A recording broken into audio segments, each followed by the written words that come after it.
Urban Therapy with Sun 752, and this is your daily Gogetemism number 236 for May 29, 2015. Putting it in God's hands. What does that mean? I'm putting it in God's hands. We say it all the time.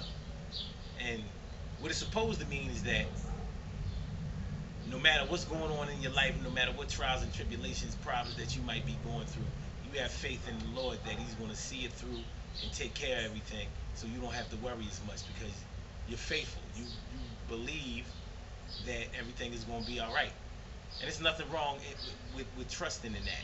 There's nothing wrong with that belief system at all. But sometimes it seems like we use that term when we have given up on trying. Like the things that we feel like we can accomplish ourselves, we don't always say that we putting it in God's hands. You know, things that we feel like we can tackle on a day-to-day basis, things that may not be challenging to the point that we think that we're going to lose. We don't necessarily put that in God's hands. I'm not saying that we don't put God first in our lives, even though a lot of people say that and they really don't practice that. We can get to that at another time because anyway, I just want y'all to think about this today.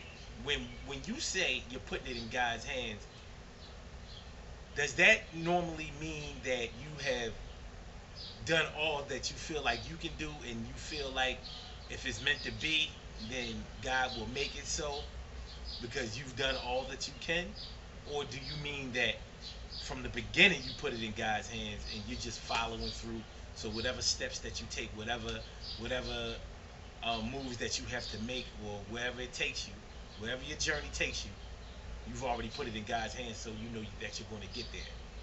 I mean, I guess that there are different ways to look at it. I just happen to notice that a lot of people say that they're putting it in God's hands when they feel a little bit powerless. For example, if somebody's done something bad to you and you don't want to take revenge on them, or you've tried to take revenge on them and it didn't work out, so now you're putting it in God's hands. Like, all right, well, maybe it wasn't meant for me to retaliate. God damn it. Ow.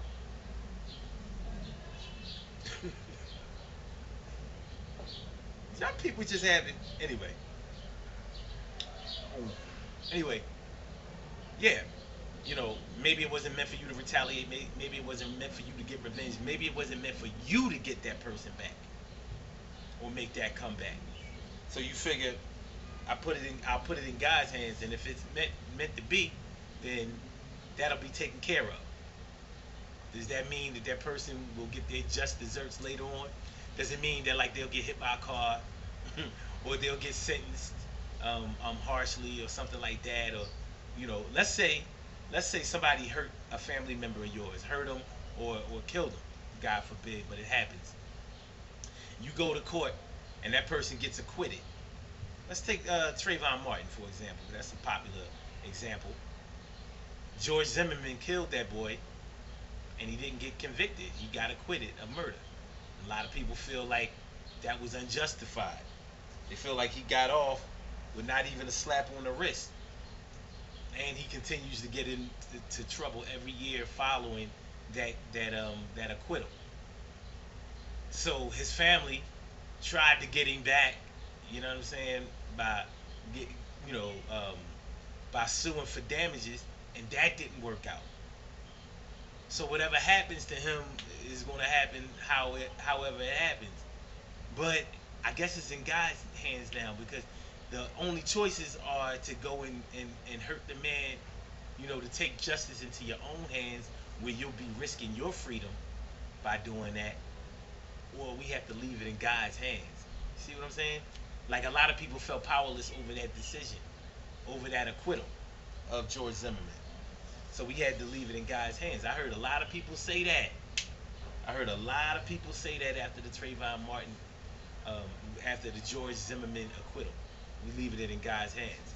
So do we only leave it in God's hands when we're powerless in a situation, or when we don't feel like we can handle it on our own? And if that's the only time we leave it in God's hands, what hands are we putting our day-to-day activities in when we do seem to be able to control our own destiny.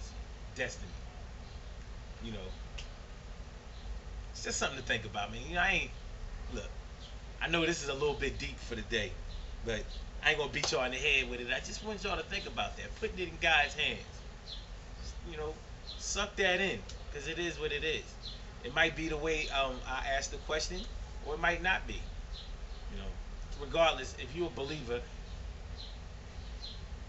you know what? Maybe tomorrow we'll talk about putting God first, because that's a popular saying too. It's along these lines, so maybe we'll address that tomorrow. Remember, good things happen to those who wait. Great things happen to those who grind, and anything can happen to those who go for theirs. So go hard, go for yours, and yo, if you want to put it in God's hands, make sure that you understand what you're saying when you say that, because you're either a believer or you ain't. That's regardless of your religion. You're either a believer or you're not. UrbanTherapyWithSon.com. UrbanTherapyWithSon.com. Make sure y'all go to the website. And while you're at the website, check out our events that are coming up in the near future. Next Saturday, not tomorrow, but next Saturday, June 6th, the adult class trip. I want y'all to come out, go to the art museum with us, go kick it with us, have lunch with us, maybe ride bikes, walk on the river with us. Yo, it's a good look, and we're going to do that. So make sure y'all highlight that. The Daily Gogetemism Show each and every day, 6 a.m. Eastern Standard Time. Call in number 347-677-1533. Get with that, because every day, this is the kind of stuff we talk about, but we get to do it a little bit longer, so it's a hot thing. So get at us.